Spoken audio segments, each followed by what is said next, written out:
자, 뭐 시험 기간임에도 불구하고 이렇게 모의고사 공부하는 거 나와주니까 고맙고요. 뭐 유창하지만 내신 이 정도는 여러분들이 뭐 충분히 알아 빼고 할 수 있어야 될 것이라 봅니다. 조금 난도 높은 문제도 좀 연습시켰으면 하는 바람입니다. 2018년도 실시했습니다. 3월인데요. 질문사항 뭐 있을까요? 뭐 우리가 예전부터 말했지만 이게 연도가 2013년, 4년, 5년, 6년, 7년, 8년 계속 난도가 올라간다 했습니다. 아마 여러분들이 처음에 공부하기 시작했을 때보다 좀 이런 난도가 올라간 문제들 많이 보셨을 거라 생각합니다. 그래도 이제 뭐 풀만하다 싶은 문제들이 좀 분명히 있을 것이겠고 또 요건 좀 애매한데 하는 부분도 있을 것 같습니다. 어떤 것도 있을까요? 6번 문제요.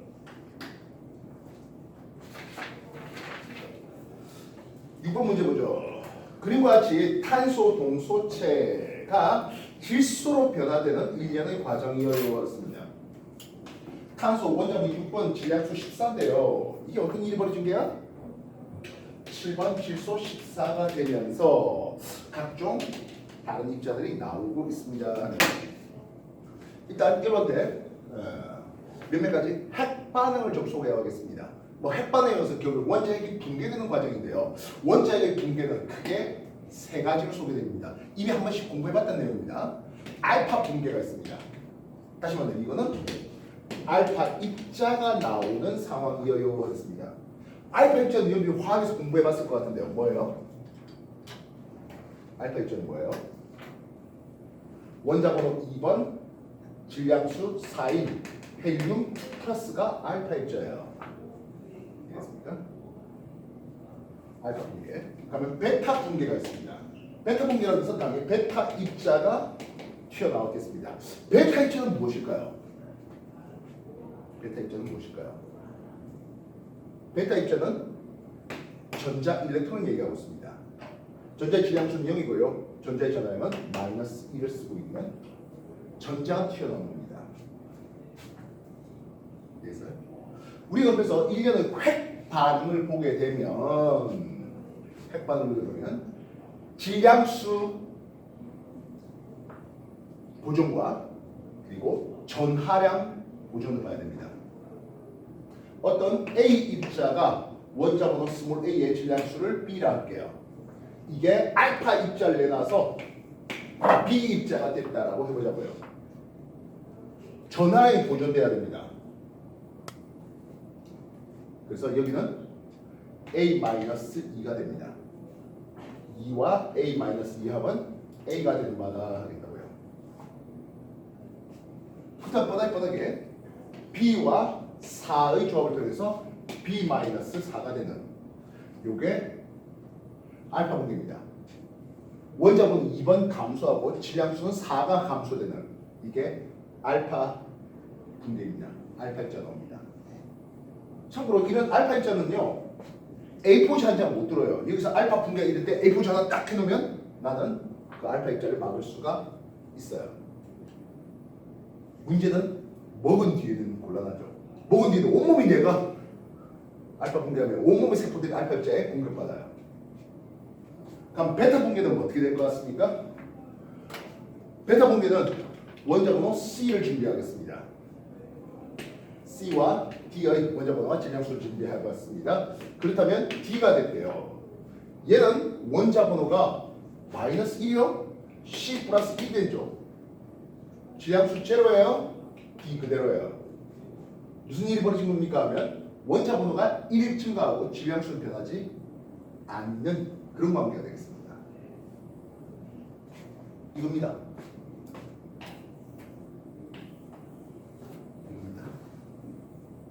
이해했어요?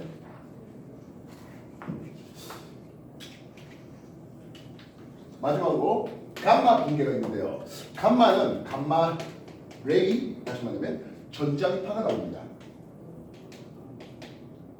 전자기파가 나오다 보니까 얘는 원자번호 질량수의 변화는 없고요.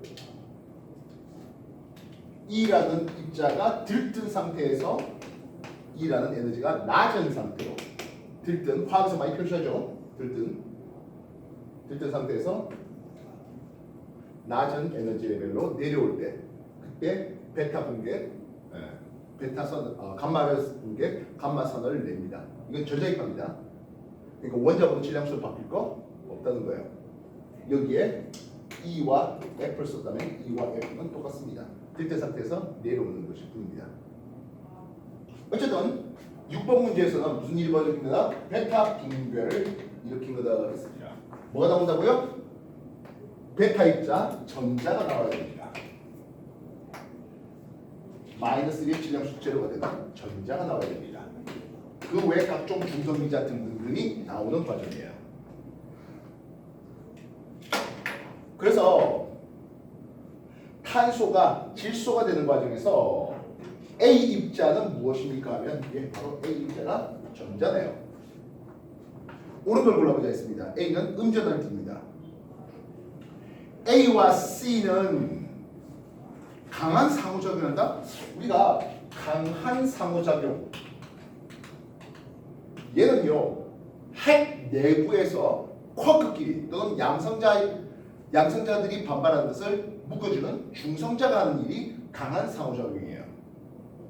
상관없죠. B와 C는 각 전하의 종류가 같습니까? 했네요. 우리가 양성자를 불러주는 놈 많이 있죠. 중성자를 불러주는 놈은 하겠습니다. 양성자는 업, 다운 커크고요. 중성자는 업, 다운 커크입니다. 지금 보다시피 중성자라고 했으니까 B라고 되어 있는 놈은 요놈들이 B네요. 다운 커크예요. C라고 되어 있는 놈은 업 커크를 얘기하고 있습니다. 전하의 종류는 다릅니다. 업 커크의 전하량은 플러스 3분의 2E가 되고요. 다운 커크의 전하량은 마이너스 3분의 1E가 됩니다. 그래서 합해보면 중성 되고요. 양성자 플러스 3분의 2E 플러스 3분의 2E 다운 커크 마이너스 3분의 1E 하니까 양성자 플러스 1의 전하량을 가지게 됩니다. 전하량은 A가 전자가 B가 누구야? 마이너스 3분의 1E의 3배가 되네요. 되겠습니까? 전자의 상호작용을 하려면 플러스끼리 또는 플러스 마이너스끼리 그래야 전자의 상호작용인데 중성미자를 했습니다. 중성하고 상관없죠. 맞은 이해됐습니까? 되나요?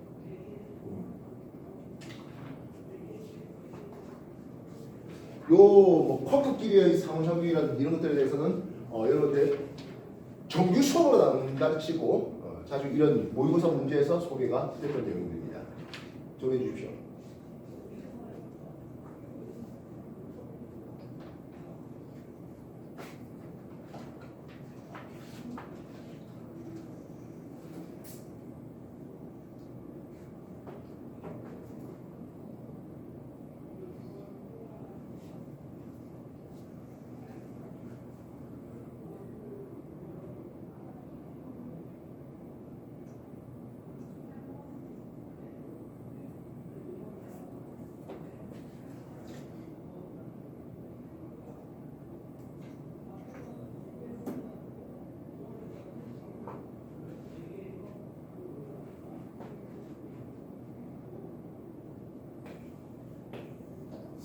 자연계에는 4개의 4대 힘이 있습니다.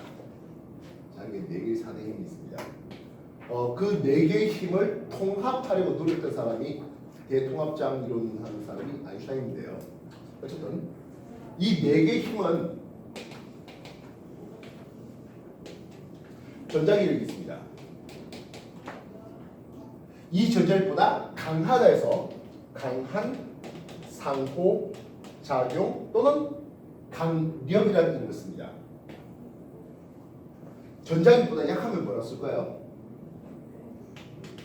약한 상호작용 또는 약력이라는 이름을 씁니다.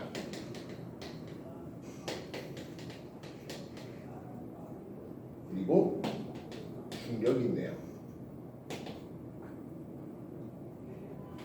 그래서 그 외에 우리가 탄성력이다, 마찰력이다 해석하는 이런 여러 가지 힘, 부력 뭐 이런 것들은 모두 다 요 네 가지 힘을 변형된 사례인 거죠. 이때 어디에서 작용됩니까 하네요. 강한 상호작용은 핵 안에서 작용됩니다. 그래서 양성자를 구성하는 업, 다운 쿼크를 매개하는 이 과정에서 강한 상호작용이 연결되는 겁니다.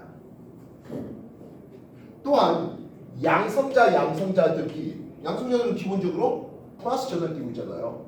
이 플러스 전화가 서로 반갑다, 양성자끼리 서로 반갑다 모일 리가 막막하죠. 이해됐어요?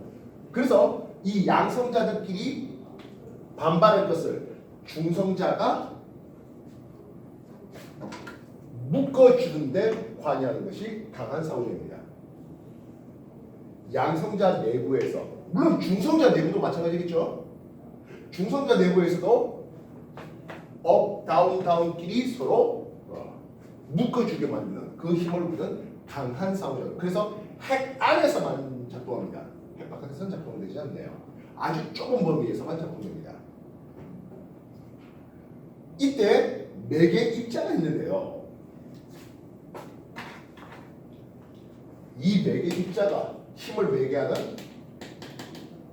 입자가 있겠는데 강한 상호작용을 매개하게 하는 놈을 우리는 글루온이라는 걸 쓰고요. 그리고 이거 쿼크끼리 묶어주는 걸 글루온이라는 걸 쓰고요.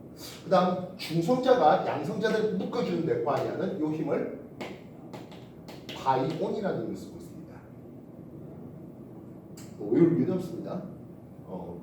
앞에서 우리가 여러 질문서에서 이런 매개 입자들에 대한 핵 분열 과정에서 좀 소개되고 있었기 때문에 그냥 한 번 더 얘기하는 것일 뿐입니다. 전자기력 플러스끼리 또는 마이너스끼리 극에 관여하는 매개 입자는 광자입니다. 우리가 원자 핵이 있고 n=1, n=2 수소였다면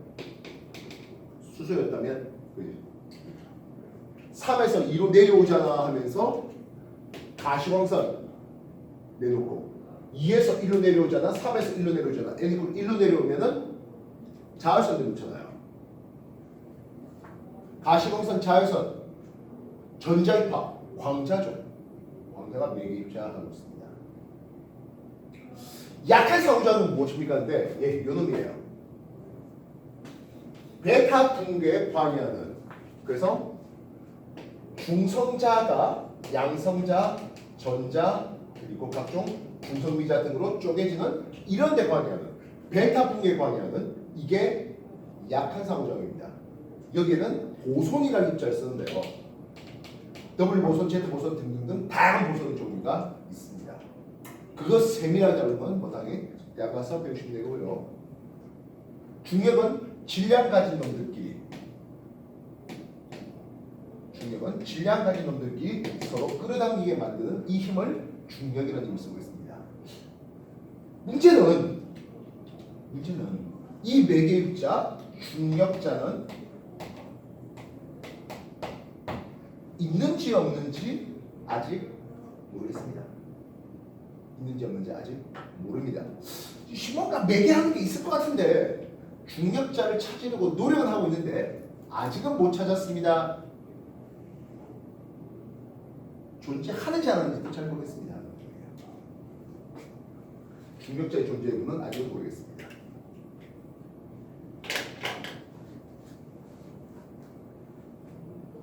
과학에 좀 관심 있고 특히 물리 쪽에 관심 있고 하는 사람들은 뭐 힉스 입자가 이런 얘기들이 한 4, 5년 전에 꽤 많이 유행했던 시절이 있었습니다. 물론 지금도 찾으려 노력하는 것들이죠.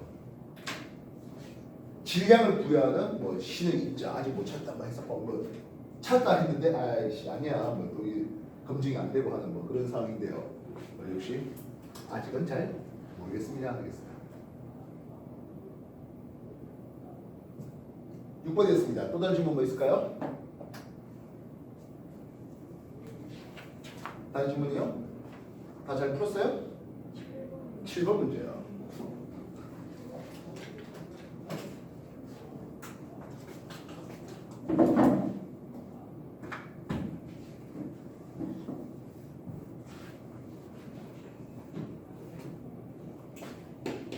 7번 보겠습니다. 그림 가는 자동차 A, B가 평행한 직선경로를 따라서 각각 가속 운동과 등속 운동을 하고 있어요. 0초일 때 A, B의 속력은 10m/s이고 B는 A보다 L만큼 앞서 있습니다. A, B 사이에 처음에 L만큼의 거리가 있었거든요. 하고 있습니다. V0는 10m/s, V0는 10m/s는 똑같았습니다. B는 A보다 L만큼 앞서 있고요. 6초일 때 A, B는 기준선을 통과한답니다. 6초가 되니까 기준선에 B가 A가 와 있다고 합니다. 나는 A의 가속도를 시간에 따라 나타냈는데요. A의 가속도는 시간에 따른 A의 가속도는 플러스 5였다가 마이너스 5가 되네요. 하겠습니다. 4초와 6초일 때입니다. 확인됐습니까? 됐나요?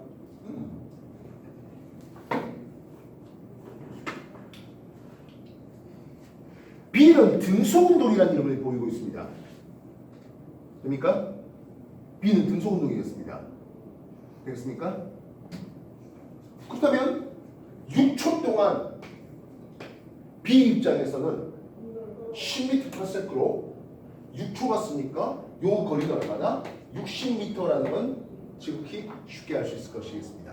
B는 등속운동이었습니다. 글자 보시면 A와 B가 각각 가속도 운동과 등속 운동을 한다 했습니다. A의 가속도 운동은 가속도가 양의 운동이었다가 음의 운동으로 바뀌는 이게 A의 운동이었습니다.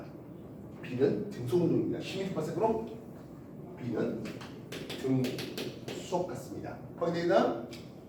되겠나요? 됐습니까? 그럼 요걸 토대로 시간에 따른 속도의 관계를 한번 따져보자고요. 누가? A가 말입니다. A는 처음에 10m/s였습니다. 여러분들 시간과 가속도의 관계에서 이 면적이 차지하는 바는 무엇입니까 하면 속도의 변화량입니다. 5, 4, 20의 속도의 증가를 보게 됩니다. 20의 속도의 증가니까 A의 속도는 30m/s까지 올라가네요. 하겠다고. 됐습니까? 속도의 변화량은 20m/s의 속도 변화를 보게 됩니다. 속도가 20더 증가했습니다. 10m/s에서 30m/s까지 0에서 4초까지 이렇게 속도가 증가했습니다. 그렇다면 이건 어떻게 됩니까? 하면 속도의 감소량이에요. 델타 V는 했습니다. 마이너스 5m/s 제곱을 통해서 2초 갔잖아요. 마이너스 10m/s이 됩니다. 속도가 4에서 6초 사이에는 10m/s는 감소했으니까 20m/s이 된 겁니다. 이해됐어요? 그렇다면 토탈 A가 이루한 SA의 거리가 나올 것 같네요. 되겠습니까? 먼저 0에서 4초 사이 요 면적이 얼마 됩니까? 한데요. 우리가 등가속일 때 딱 한 번 쓸 수 있는 공식이 있어요. 처음속도 나속도 합의완이 평균속력이에요. 20m/s의 평균속력이죠. 그래서 S 0에서 4초까지는 20m/s로 4초 가서 80m 이동했다 쓰면 됩니다. 뻔하게 4에서 6초 사이는 30과 20의 평균이니까 25m/s의 평균속력이 되는 거예요. 4에서 6초 사이는 25m/s의 평균속력입니다. 처음에 30, 나중에 20대니까요. 몇 초 간다고? 2초 간다고요. 그렇습니다. 얼마 갑니까? 50m 갔습니다. 예, 요 놈은 합이 130m를 간 겁니다. 6초 만에 A는 A'까지 기준선까지 130m 갔고요. B는 원래 앞에 L 앞에 있었다가 60m를 갔습니다.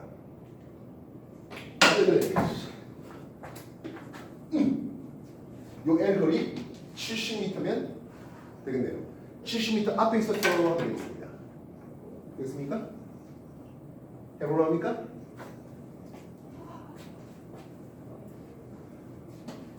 우리가 운동의 표현이라는 부분인데요.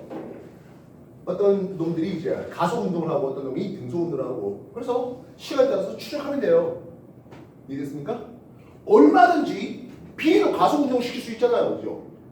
B도 가속 운동 시켜서 B의 이동 거리에 대한 정보를 찾으면 그 사이 거리 L도 얼마든지 낼 수 있죠. B가 10m/s인데 뭐 가속도 뭐 2m/s 제곱의 가속도 가지고 속도가 점점 빨라진다. 또는 그거에 따라서 느려진다. 얼마든지 말입니다. 이해됐습니까?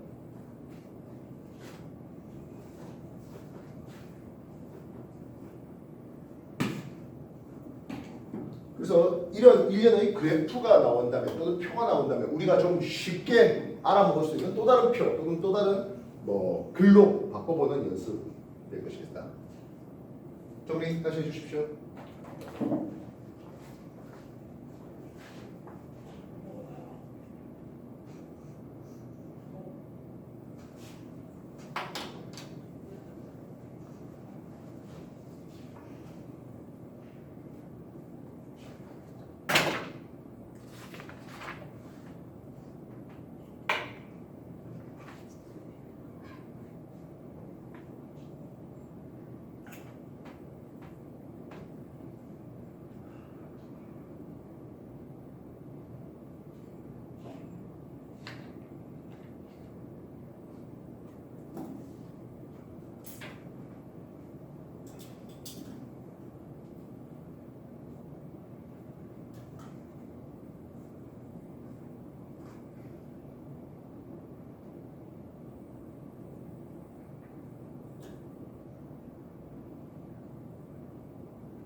다 되셨습니까? 또 다른 질문 해봅시다.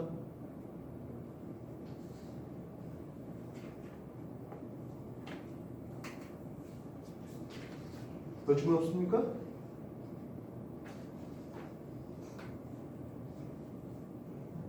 예? 뭐 질문 있습니까? 없어요? 14번 문제요.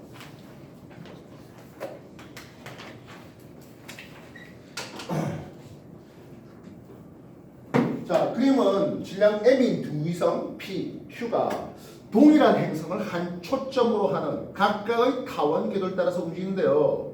그 가속도를 물었습니다. 네요. 일단 라지 M의 질량체가 다시 라지 M의 행성을 스몰 m짜리가 이렇게 원운동한다라고 해보자고요. 이 원운동시키게 만드는 이유는 무엇입니까 하면 F90력이 F-1력으로 나오기 때문이야 했습니다. 만일을 어떻게 쓰겠습니까? 하면 G에 거리 떨어지는 제곱 거리 R제곱에 라지 M, 스몰 M 쓰고 있습니다. 요게 힘 F거든요. F 이꼴 MA 될 때 가속도의 크기는 한다면 위성의 질량 스몰 m은 관심 없고요. 가속도만 따진다면 거리 제곱의 반비례하고요. 모성체의 질량에 비례하되어 있습니다. 이해됐습니까? 다음 지금은 하나의 행성에 위성이 두 개 도는 케이스를 그리고 있습니다. 다시 말하면 조금 더 복잡하면 어떻게 되겠습니까? 하나는 지구 주위에서 돌고요. 하나는 화성 주위에서 돌게 할 수도 있겠죠. 이해되세요? 지구 질량을 라지엠 삼았는데 화성의 질량은 지구 질량의 한 2분의 1 정도 되나요? 2분의 1보다 훨씬 작을 것 같은데 어쨌든 그렇죠. 이해됐어요? 뭔 뜻인지 알겠습니까? 지구 질량을 M 삼았습니다. 목성의 질량은 지구보다 한 300배 더 큽니다. 그렇게 서로 다른 위성에 대해서도 얼마든지 서로 다른 행성에 서로 다른 위성끼리도 얼마든지 문제가 확정할 수 있는 거예요. 알겠어요? 근데 항상 이걸 써놓고 시작하면 좋겠다는 거예요. 일단 우리한테 주어진 걸 봤으면 하나의 행성을 지나가는 데 있어서 위성이 P가 있고 Q가 있네요. 근데 P는 가까이 있을 때는 R0고 멀리 있을 때는 2R0까지 도는 이런 궤도를 따라 움직이고 있는 게 위성 P입니다. 이해됐습니까? 그렇다면 Q는 4R에서 5R까지랍니다. 가까이 있을 때가 4R이고요. 4R0고요. 멀리 있을 때는 OR자로 했습니다. 이렇게 움직이는 게 Q다라고 쓰겠네요. 여기까지 확인했습니까? 우리가 장지름이라고 했을 때 이게 장지름이 3R제곱의 장지름입니다. 그러면 장반지름은 2분의가 장반지름이 됩니다.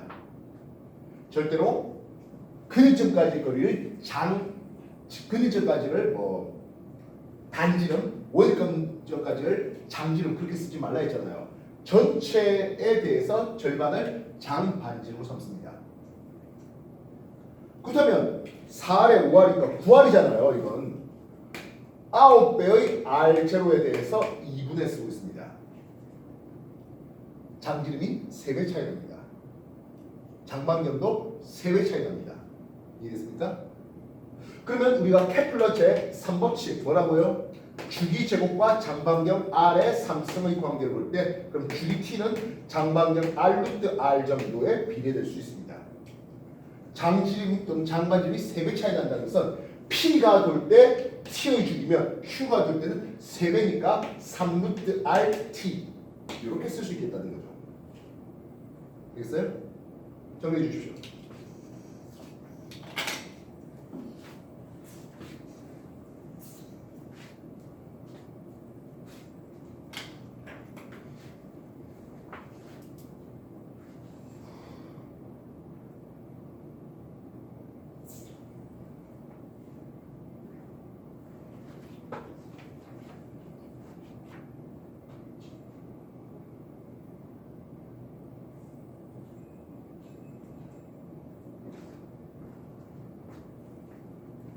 자, 그럼 질문.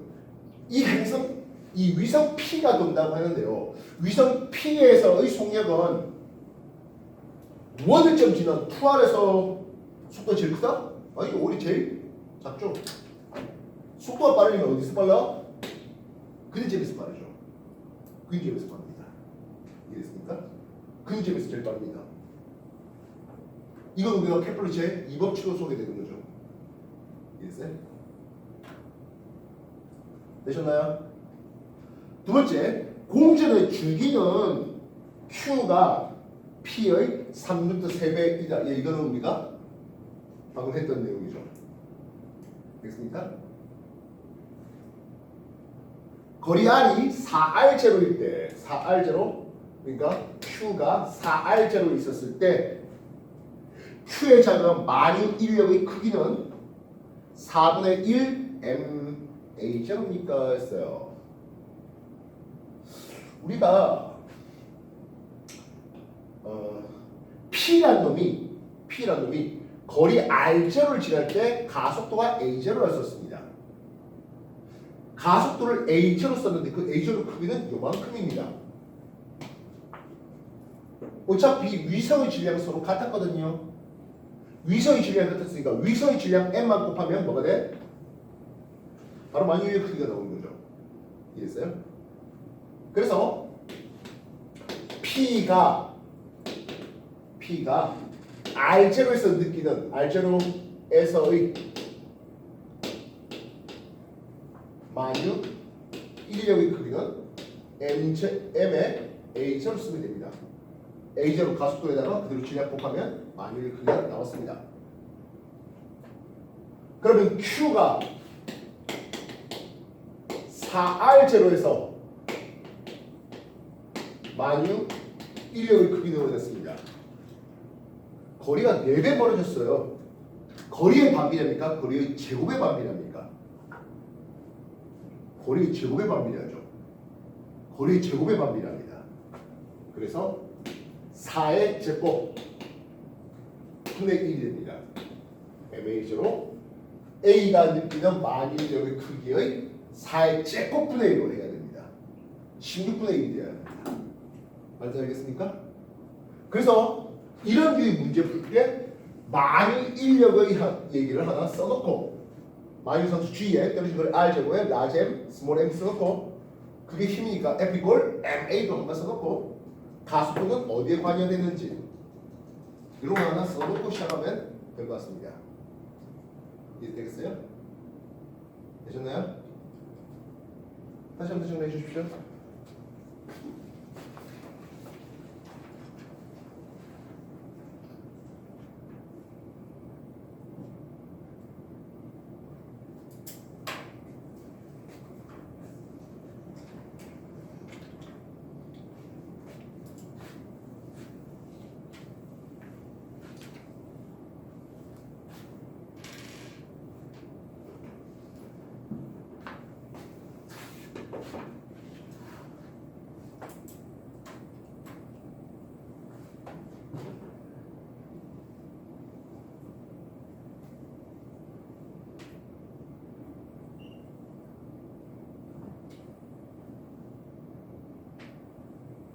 다른 질문 없어요? 자, 책이 없는 사람은 옆에 친구하고 좀 같이 봐주십시오. 앞에 페이지 보시면 페이지 175페이지 16번 한번 볼게요. 2017년 수능 문제 볼게요.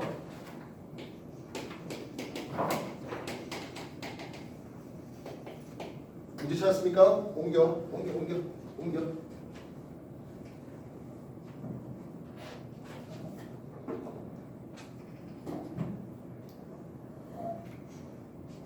문제 한번 읽어보십시오. 16번. 그리고 같이 물체 A의 수평 방향으로 10N 힘 F가 작용해서 AB가 지금 당장이 정지해 있고요. 이 상태에서 10N이 아니라 30N로 해서 실을 당기다가 놓았는데요. A의 처음 위치 P, 실을 놓는 순간까지의 위치 Q 0.4m가 되고 있어요. A가 P에서 Q까지 이동하는 동안 B의 중력 판대시 증가량은 B의 운동의 증가량의 2배랍니다. 라는 글자들이 보여있습니다. 글 다시 한번 천천히 읽어봐 주십시오.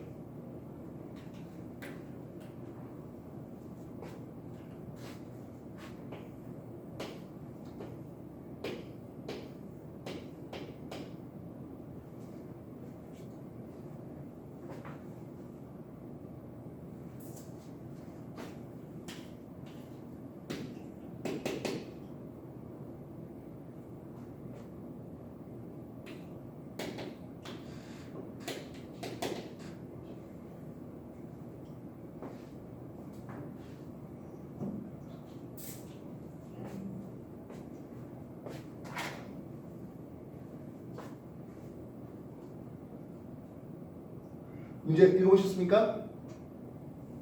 문제 읽어봤습니까?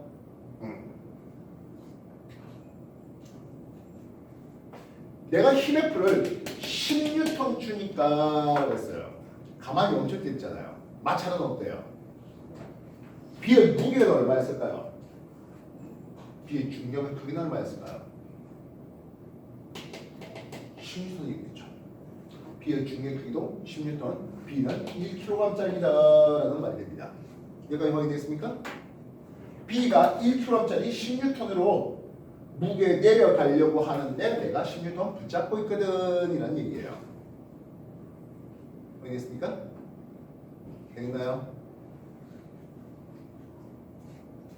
이번에는 힘을 10N이 아니라 30N 줬더래요. 있습니다. 30N 줬답니다. 이해됐습니까? 되셨나요? 선생님 우리 붙잡고 있습니까? 그렇다면 30N 땡겼잖아요. 10N의 중력까지 고려하면 FR자 힘의 크기는 20N이 될 것이야. 이해됐습니까? R자 힘을 고려하면 20N이 되겠습니다. F 이꼴 A의 질량이 없네요. A 질량이 없네요. 이래 가지고는 못 풀 것 같습니다. 그럼 뭐라 했습니까? 하면 A가 A'에 오는데 그럼 B도 B'에 와 있겠지요 하겠습니다. 되겠어요? 근데 적어놓은 게 뭡니까? 하면 B의 중력 파트너십 증가량 B의 EP 증가량은 B의 운동 에너지 증가량의 2배 B의 EK 증가의 2배가 된다라는 글자가 보이고 있습니다. 이해가 되겠습니까? P의 EK 올라갔잖아. 얼마나 올라갔습니까? 하면 P의 수까지 0.4m 되겠습니까? 이거 역시 0.4m 올라갈 겁니다. B의 운동의 위치의 증가량은 mgh로 계산될 수 있는데요. B의 질량은 1인 거 알겠고요. 중력가속도 10이었고요. 높이 H는 0.4m 올라간답니다. 에이 뭐야. B의 위치의 증가량 mgh로 계산될 수 있겠고요. 질량 1kg짜리 중력가속 10에 높이 0.4 올라갔습니다. 4줄의 B의 EP 증가량이 있었습니다. 여기까지 이해됐습니까? 그러면 B의 운동 에너지 증가량은 2분의 1 mv의 제곱이 되는데요. 그것하고 몇 배나 더 크대? 2배 더 크대라고 하고 있습니다. B의 질량 1kg만 알잖아요. 이해됐습니까? 그럼 B의 운동 에너지 증가량은 2줄만큼이 나와야 됩니다. B의 운동이 2줄 증가했으니까 그것을 2배 한 게 위치의 증가량, 포텐셜 증가량 4줄과 같아져라고 알고 있습니다. B의 질량은 1이었으니까 그래서 V는 얼마? 2m/s이 되었습니다. 얘가 이쪽까지 왔을 때 2m/s 속력으로 여기 왔을 때 2m/s 속력이 됐다라고요. 확인될 수 있겠습니까? 되겠나요? 맞지 알겠습니까? 정리해 주십시오.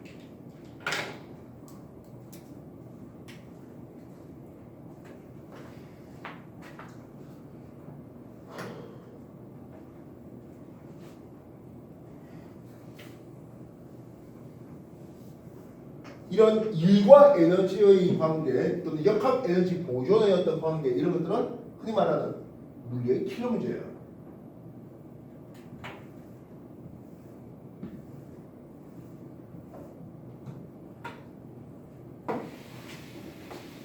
그렇죠? 마지막 누가 많이 경우에 받느냐는 문제죠. 지금까지 했던 거 많이 정리해 주십시오.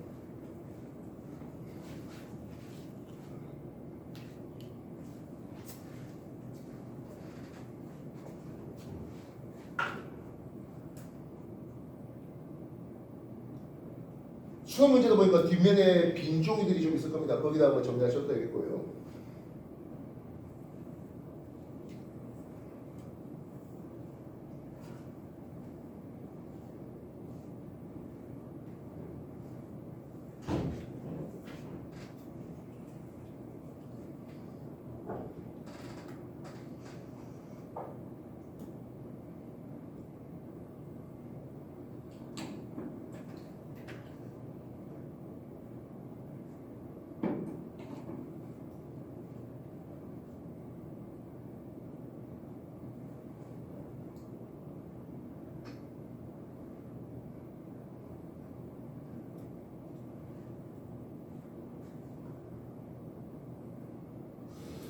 우리는 이 0.4m 올라가는데 몇 초 걸렸는지 시간에 대한 정보가 없습니다.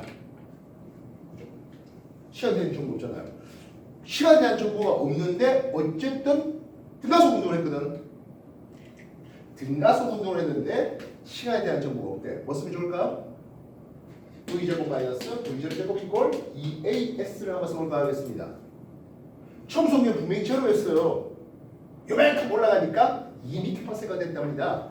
2의 제곱 마이너스 제로의 제곱 이꼴 2배. 가수도 잘 모르겠고요. 얼마 올라갔습니까? 0.4m 올라갔습니다.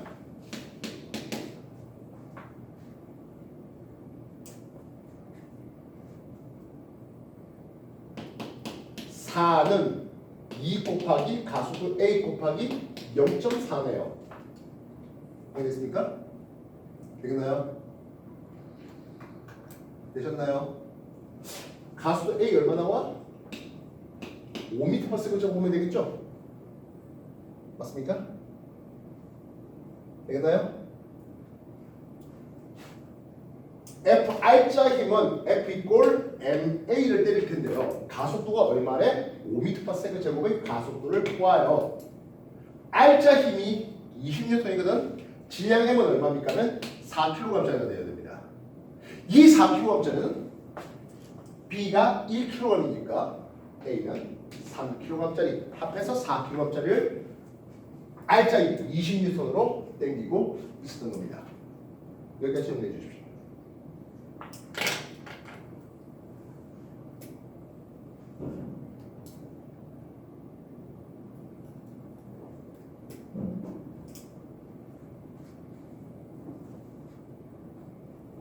너무 양이 많아요?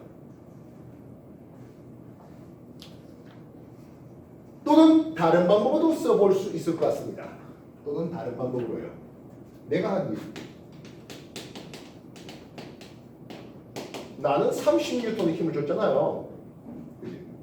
힘 F 30N이었습니다. 몇 미터 당겼니? 0.4m 당겼습니다. 12줄의 내가 한 힘입니다. 그치? 이 12줄은 A의 역학 에너지가 증가되는데 A는 바닥 상태에서 이렇게 수평면에서 움직이니까 A의 운동 에너지가 증가했습니다.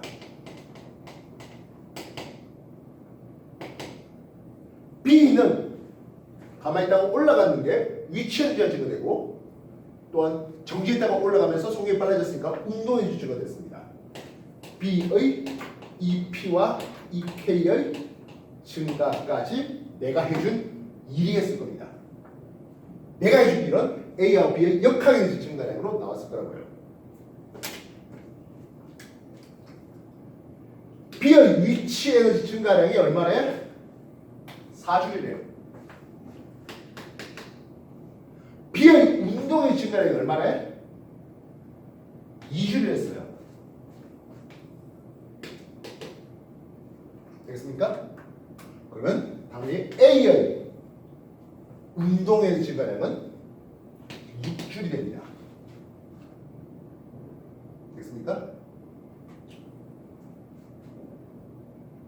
A의 위치의 증가량과 다시 B의 위치의 증가량과 B의 운동의 증가량 그리고 A의 EK 운동의 증가량의 총합은 내가 해준 일 12줄이 되어야 해요. 되겠습니다.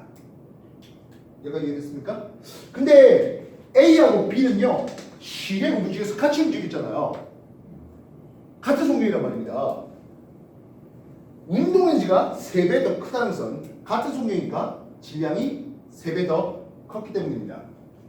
B가 1kg짜리, A가 3kg짜리, A의 질량이 3kg 되니 이걸 통해서도 소개될 수 있겠습니다. 위에서 등가속 운동을 얘기한 것도 똑같고요. 됐어요? 근데 질문이 뭡니까 하면 A가 Q점을 지날 때 A의 운동에너지가 아니에요. 질문은 여기서 한 번 더 나아가야 돼요. 짜증. 이렇게 하다가 실을 여기서 놓았잖아요. 그래서 A가 이렇게 올라오고 B도 올라왔어요. 되겠어? 그 다음에 실을 놓았는데 잠시 좀 갔겠죠? 다시 백 돌아오면서 다시 A가 이 위치에 왔을 때 다시 A가 A 프라임 요 위치에 올 때의 운동 에너지는 이라는 질문이에요. 이 6줄은 Q점에서고요. 이 6줄은 Q점에서고 다시 P점 여기 왔을 때 운동 에너지를 말해요. 아이 진짜 이해됐어요?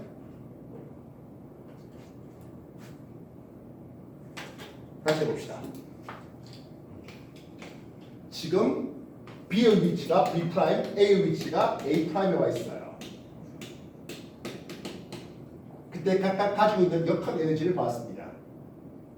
B의 요 기준을 이제 위치의 기준을 여기서 한번 볼게요.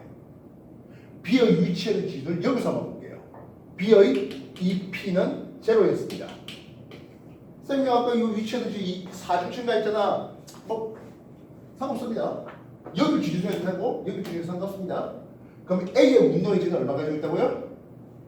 A의 EK가 6줄이었다 했습니다. 그리고 B의 EK 운동에너지는 2줄이었습니다. 이해됐습니까? 그래서 A 프라임, B 프라임 위치에서 역학 에너지 총합은 이해됐습니까? Q점에서 역학 에너지 총합은 A 플러스 B의 역학 총합은 6 플러스 2로 8입니다. 근데 이게 다시 어디로 오래? P점으로 다시 오래. A 더블 프라임 위치, B 더블 프라임 위치에 와 있어요. P점이래요 하고 있습니다. 되겠습니까? 그렇다면 A하고 B를 보는데 B는 위치 에너지가 마이너스 4가 됩니다. 이해됐습니까? B의 위치 에너지는 마이너스 4가 되겠습니다. B의 운동 에너지를 K라고 쓸게요. B의 운동 에너지를 K라고 쓸게요. 키네틱 에너지 K라고 쓸게요.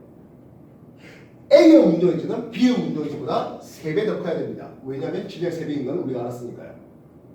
3K가 되어야 됩니다. 이해되시겠어요? 이 둘의 합은 같아야 될 것이겠습니다. 마이너스 4 넘어오면은 산수계산 12는 4K가 되고 K가 3K는 9가 됩니다. 그래서 최종